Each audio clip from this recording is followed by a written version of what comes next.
जय श्री कृष्ण।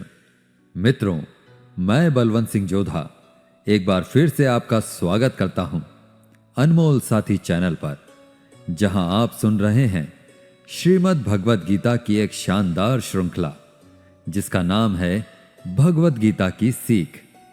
और आज हम जानेंगे कि श्रीमद् भगवद गीता के दूसरे अध्याय से क्या सीखा जा सकता है, और वो भी बहुत ही सरल भाषा और आसान से शब्दों में। मित्रों, प्रभु से जब भी आप कुछ मांगने जाते हैं तो आपको वो नहीं मिलता जो आपको चाहिए होता है। प्रभु आपको वो देते हैं जो आपके लिए सही होता है। इसीलिए तो कहते हैं कि जो होता है अच्छे के लिए होता है। प्रथम अध्याय में हमने देखा कि कैसे अर्जुन कुरुक्षेत्र के युद्ध स्थल में दोनों सेनाओं का निरीक्षण करते हैं और वहां हर तरफ युद्ध के लिए आए हुए अपने परिजनों को देखकर निराश और हताश हो जाते हैं। अपना धनुष छोड़ करके रथ में पीछे जाकर बैठ जाते हैं और अपने प्रियजनों के प्रति मोह में पड़कर भावुक होते हुए भगवान श्री कृष्ण से इस युद्ध को ना करने की बात कहते हैं। दोस्तों, भगवद गीता के दूसरे अध्याय में हमें भावनात्मक स्थिरता, आत्मा, मृत्यु, पुनर्जन्म और हमारे निर्णय लेने की क्षमता के बारे में सीखने को मिलता है। साथ ही साथ गुस्से का सबसे बड़ा कारण क्या है और उसका निवारण क्या है, कैसे आप किसी भी परिस्थिति में खुश रह सकते हैं, यह भी आपको सीखने को मिलेगा। तो चलिए, मैं बलवंत सिंह जोधा आपको ले चलता हूं भगवद गीता के दूसरे अध्याय की इस अलौकिक यात्रा पर। श्रीमद् भगवद गीता अध्याय 2, सांख्य योग। इस अध्याय की शुरुआत होती है जब धनुर्धर अर्जुन शोक कर रहे होते हैं। कह रहे होते हैं कि अगर मैं यह युद्ध करूंगा तो मुझे पाप लगेगा, दुख प्राप्त होगा। अपनों को मार करके मुझे कैसे सुख प्राप्त हो सकता है। वास्तव में अगर आप समझें तो अर्जुन को कौरवों को मारने में आपत्ति नहीं थी, परंतु उनको जो अपनी आंखों के सामने वो बुजुर्ग दिख रहे थे जिनमें पितामह भीष्म थे, वो बुजुर्ग जिनमें आचार्य द्रोण थे, आचार्य कृपाचार्य थे, उनको मारने में अर्जुन को लग रहा था कि यह बड़ा मुश्किल होने वाला है। अपने ही परिवार के बुजुर्गों को कैसे मारा जा सकता है, कैसे इस युद्ध में आगे जाया जा सकता है। ऐसी बहुत सारी आशंकाएं जो थी जिनका सहारा अर्जुन ने लेना शुरू किया। तो क्या अर्जुन घबरा चुके थे? बिल्कुल बिल्कुल घबरा चुके थे। और अब अर्जुन को जरूरत थी प्रेरणा की, सच्चाई को जानने की। हालांकि उन्होंने बहुत सारे सिद्धांत बताए, बहुत सारी आशंकाएं जो थी वो सामने लेकर आए, लेकिन अभी तक भगवान श्री कृष्ण ने उनसे कुछ भी नहीं कहा, एक शब्द भी नहीं कहा। वे इसी दूसरे अध्याय में अर्जुन की समस्त आशंकाओं को मिटाने का प्रयास करते हैं। अर्जुन को यह बताने का प्रयास करते हैं कि सत्य क्या है और मिथ्या क्या है। वो क्या है जो आज हमारे सामने है लेकिन कल नहीं रहने वाला, और जो हमेशा के लिए शाश्वत रहने वाला है वो क्या है। वो भगवान श्री कृष्ण इसी अध्याय में बताते हैं। जब अर्जुन को यह समझ में आता है कि मैं बहुत सारी आशंकाओं और दुविधाओं में घिर गया हूं, मेरे सामने जीवन की सबसे बड़ी चुनौती आ गई है, तो अर्जुन जो है वो भगवान श्री कृष्ण से कहते हैं, शिष्यस्ते अहम शाधि माम त्वाम प्रपन्नम। अर्थात, हे कृष्ण, अब मैं आपका शिष्य हूं, आपका शरणागत हूं। कृपया मुझे उपदेश दें, मुझे सही और गलत के बारे में बताएं, मेरा मार्गदर्शन करें कृष्ण। मित्रों, भगवत गीता का यह क्षण अत्यंत महत्वपूर्ण है, जब प्रथम बार अर्जुन, जो श्री कृष्ण के परम मित्र और चचेरे भाई थे, भगवान श्री कृष्ण को अपना गुरु बनने की प्रार्थना करते हैं। अर्जुन श्री कृष्ण के सम्मुख यह स्वीकार करते हैं कि उस पर कार्पण्य दोष हावी हो गया है, अथवा उनका आचरण कायरों जैसा हो गया है, और इसीलिए वह श्री कृष्ण को अपना गुरु बनने और उसे धर्म के पथ पर चलने का उपदेश देने के लिए निवेदन करते हैं।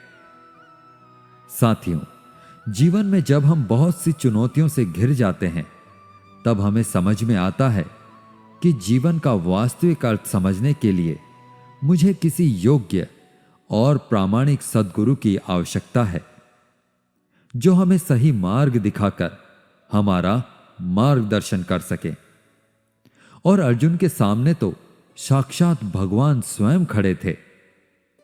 अर्जुन अब तक जिन श्री कृष्ण को अपना केवल सखा मान रहे थे और उनके सामने युद्ध न लड़ने के लिए तरह तरह की आशंकाएं और तर्क प्रस्तुत कर रहे थे, वो अब श्री कृष्ण को अपना गुरु स्वीकार करके स्वयं को उनका शिष्य मान लेते हैं और स्वयं को पूरी तरह से श्री कृष्ण की शरण में सौंप करके उनसे आग्रह करते हैं कि हे कृष्ण, मैं सही और गलत को नहीं समझ पा रहा हूं, इसलिए मैं आपकी शरणागत हूं, मेरा मार्गदर्शन करो कृष्ण। अर्जुन की दुविधा और संशय को देखकर भगवान श्री कृष्ण मुस्कुराकर अर्जुन को देखने लगे। भला कोई मनुष्य उनसे हृदय से कुछ मांगे और वो दे ही ना, ऐसा भी कभी हो सकता है क्या? और यहीं से शुरू होता है भगवत गीता का वो दिव्य ज्ञान, जो आपको भी अर्जुन की तरह ही ध्यान से सुनना और समझना चाहिए। बहुत ध्यान से सुनिएगा मित्रों। श्री कृष्ण कहते हैं कि हे अर्जुन, ये तुम्हें अचानक क्या हो गया है? तुम बड़ी बड़ी ज्ञानियों सी बातें करते हो, लेकिन जो सच में ज्ञानी होता है, वह जो लोग मर चुके हैं या मरने वाले हैं, उनकी चिंता कभी नहीं करता है, उनका दुख नहीं करता है। जो ज्ञानी होता है, वह किसी के मरने पर रोता नहीं है। ज्ञानी जन ना ही बीते हुए कल का शोक करते हैं और ना ही आने वाले कल की चिंता करते हैं। इसलिए जो होने वाला है वह होकर ही रहता है, और जो नहीं होने वाला वह कभी नहीं होगा।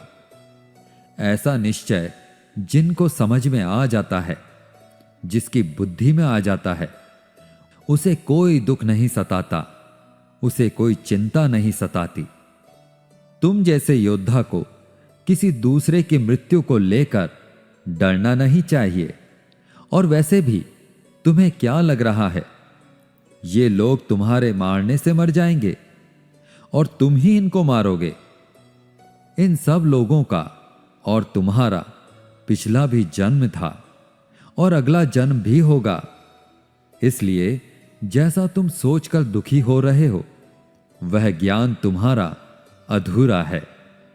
और रही बात इनकी मृत्यु का तुम्हें पाप लगने की, तो यह समझ लो, इनको मारने वाले तुम नहीं, बल्कि मैं स्वयं हूं। तुम्हारे हाथ में कुछ है ही नहीं, तुम चाहकर भी कुछ नियंत्रित नहीं कर सकते। जीवन और मरण यह तो प्रकृति की नियति है। तुम तो उनकी मृत्यु का केवल एक कारण मात्र हो, एक निमित्त मात्र हो। और ये लोग मरने के बाद मेरे ही पास आएंगे, क्योंकि ये लोग ये शरीर नहीं है, बल्कि आत्मा है। और आत्मा को किसी भी तरह से नष्ट नहीं किया जा सकता। आत्मा तो अगले जन्म के लिए इस शरीर को उसी तरह से छोड़ देती है, जिस प्रकार से तुम अपने पुराने वस्त्र बदलकर नए वस्त्र धारण कर लेते हो। आत्मा ना तो कभी मरती है और ना ही उसे कभी मारा जा सकता है। श्री कृष्ण कहते हैं, नैनम छिन्दन्ति शस्त्राणि नैनम दहति पावकः न चैनम क्लेदयन्त्यापो न शोष्यति मारुतः। अर्थात इस आत्मा को ना तो कभी किसी शस्त्र द्वारा खंड खंड किया जा सकता है, ना ही अग्नि द्वारा जलाया जा सकता है, न जल द्वारा भिगोया जा सकता है और ना ही वायु द्वारा सुखाया जा सकता है। आत्मा तो बार बार नया जन्म लेकर हर बार नया शरीर धारण करती रहती है। यही प्रकृति का चक्र है। हे अर्जुन, जन्म देने वाला और मारने वाला मैं ही हूं। अब ये बताओ, क्या तुम किसी मरे हुए प्राणी को जीवित कर सकते हो? अगर तुम मरे हुए को जीवन नहीं दे सकते तो जीवित को भी मार नहीं सकते, क्योंकि जीवन देने वाला भी मैं हूं और मारने वाला भी मैं हूं। और इन सभी की मृत्यु मैंने तुम्हारे ही हाथों लिखी है। जब प्रकृति ऐसे ही चलती है तो भला तुम इसके जिम्मेदार कैसे हुए?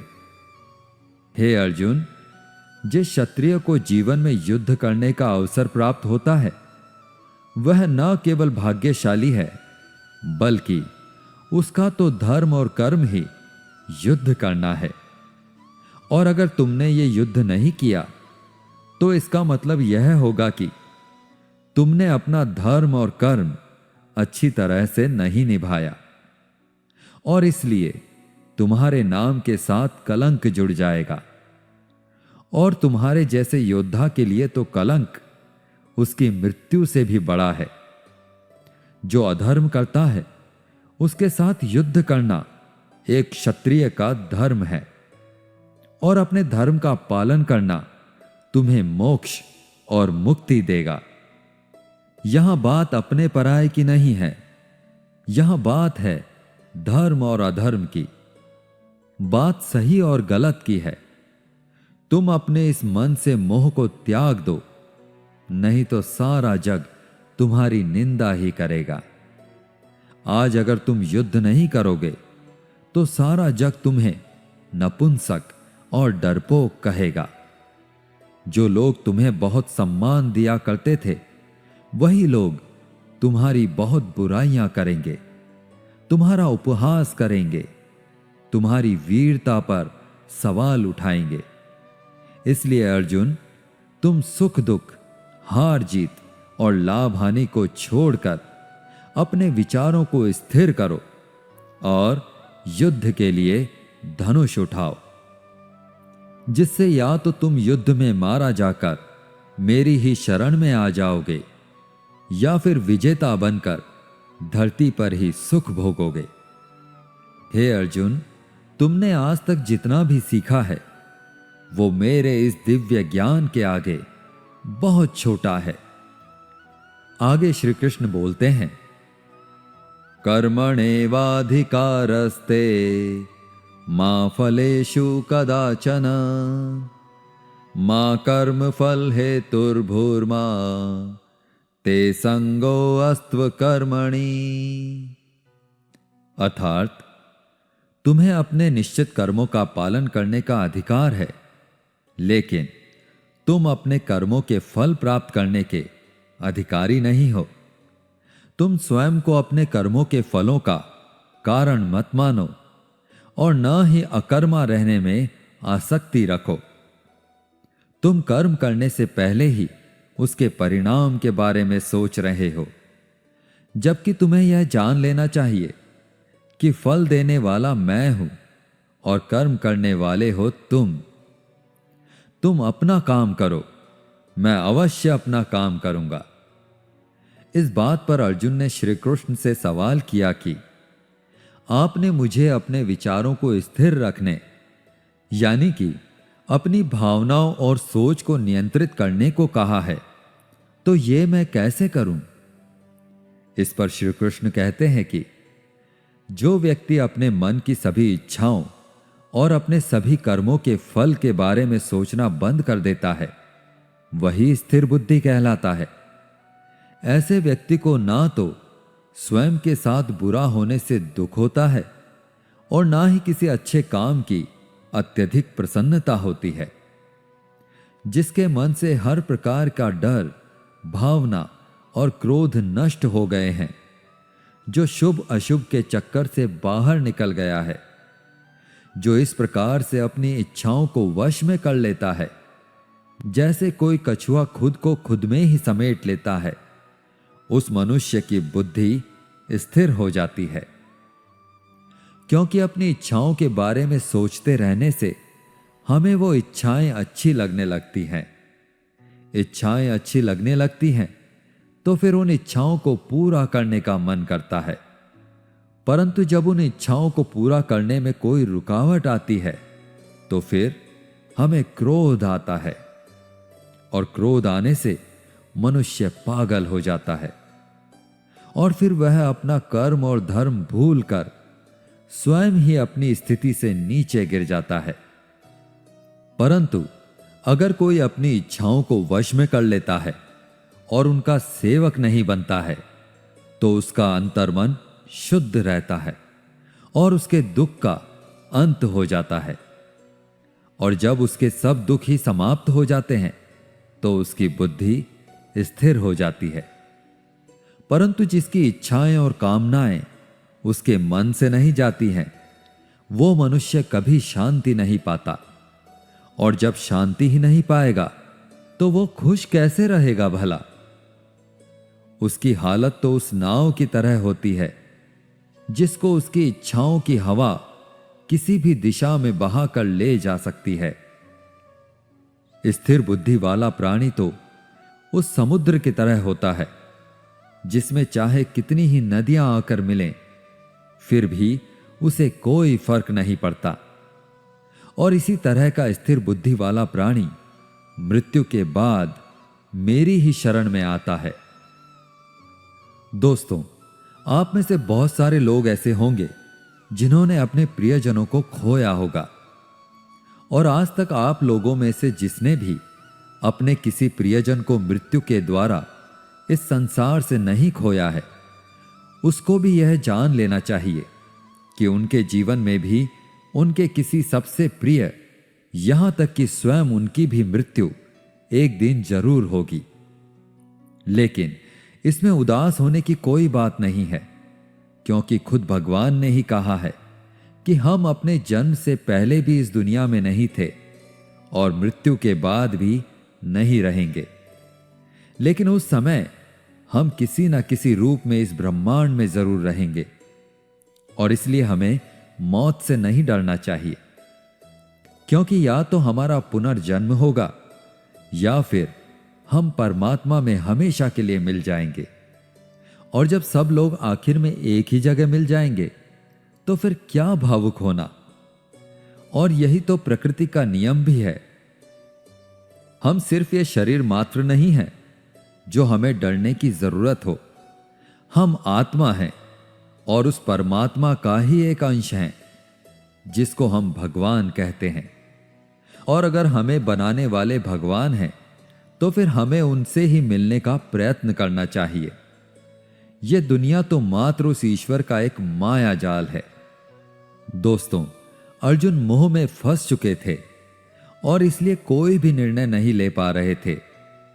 जब भी हम कोई निर्णय लेते हैं तो एक तरफ हमारा मोह होता है, लगाव होता है, और दूसरी तरफ वो होता है जो हमें करना चाहिए। और इसी मोह के चक्कर में हम वो नहीं कर पाते जो हमारा वास्तविक कार्य होता है और जो हमें जीवन में सफलता के रास्ते पर आगे ले जाता है। उदाहरण के लिए, अगर आपको घर से दूर पढ़ाई करने के लिए जाना है या अपने सपनों को पूरा करने के लिए घर से दूर जाना पड़ रहा है, तो आपको अपने परिवार का मोह छोड़ना पड़ेगा। इसी तरह से आपको हर निर्णय में यह देखना होगा कि आपके जीवन में मोह कौन कौन से हैं और आपके कर्तव्य के लिए जरूरी क्या है। इसके बाद बात करते हैं कि हमारी समस्याओं का सबसे बड़ा कारण क्या है और उनका सबसे बड़ा समाधान क्या है? दोस्तों, हमारे दुख का सबसे बड़ा कारण है हमारा अपनी इच्छाओं के बारे में सोचते रहना। जब हम अपनी इच्छाओं के बारे में सोचते हैं तो समय बीतने के साथ साथ हम उनको पूरा करने का प्रयास भी करते हैं, और जब किसी कारणवश वह प्रयास असफल हो जाता है तो हमारे अंदर क्रोध पैदा होता है। और यह गुस्सा ही ऐसी चीज है जिसको अगर आपने नहीं छोड़ा तो कभी आप अपने जीते जी खुश नहीं रह पाओगे। आप हमेशा अपने आप को समस्याओं से घिरा हुआ ही पाओगे, क्योंकि यह दुनिया तो सिर्फ आपके विचारों का ही प्रतिबिंब है। अब आप यह भी बोलेंगे कि अगर जीवन में कोई इच्छा ही नहीं रखेंगे तो सफलता कैसे प्राप्त होगी, नाम कैसे कमाएंगे? तो दोस्तों, इसके बारे में भगवान श्री कृष्ण ने कहा है कि सबसे पहले आप अपने कर्म को पहचानिए, यानी कि आपके लिए ऐसा क्या करना जरूरी है जो आपको अपना लक्ष्य प्राप्त करवाएगा, और उसके बाद सफल होने की आशा या असफल होने का डर मन में पैदा किए बिना अपने काम को ऐसे करें जैसे वो काम आप नहीं बल्कि खुद भगवान कर रहे हो। और इस तरह से आपकी हिम्मत कभी नहीं टूटेगी, क्योंकि आपको यह लगेगा कि इस काम के लिए मेहनत मैं नहीं बल्कि भगवान स्वयं कर रहे हैं। साथियों, आशा है आपको श्रीमद् भगवत गीता के दूसरे अध्याय की यह सरल व्याख्या जरूर पसंद आई होगी और आपको इससे बहुत कुछ सीखने को मिला होगा। इस वीडियो से आपने क्या सीखा, हमें कमेंट करके जरूर बताएं। अगर इस वीडियो में मुझसे कोई त्रुटि या गलती रह गई हो तो मैं क्षमा प्रार्थी हूं। इस वीडियो को लाइक और शेयर जरूर करें और चैनल को सब्सक्राइब करके घंटी को दबाना ना भूलें, ताकि हमारे आने वाले सभी ज्ञानवर्धक और प्रेरणादायक वीडियोस की जानकारी आपको बिना रुकावट मिलती रहे। मिलते हैं जल्दी ही श्रीमद् भगवत गीता के तीसरे अध्याय की ऐसी ही आसान और सरल व्याख्या के साथ। तब तक के लिए अपना ध्यान रखें, स्वस्थ रहें, प्रसन्न रहें। जय श्री राधे कृष्ण। राधे राधे।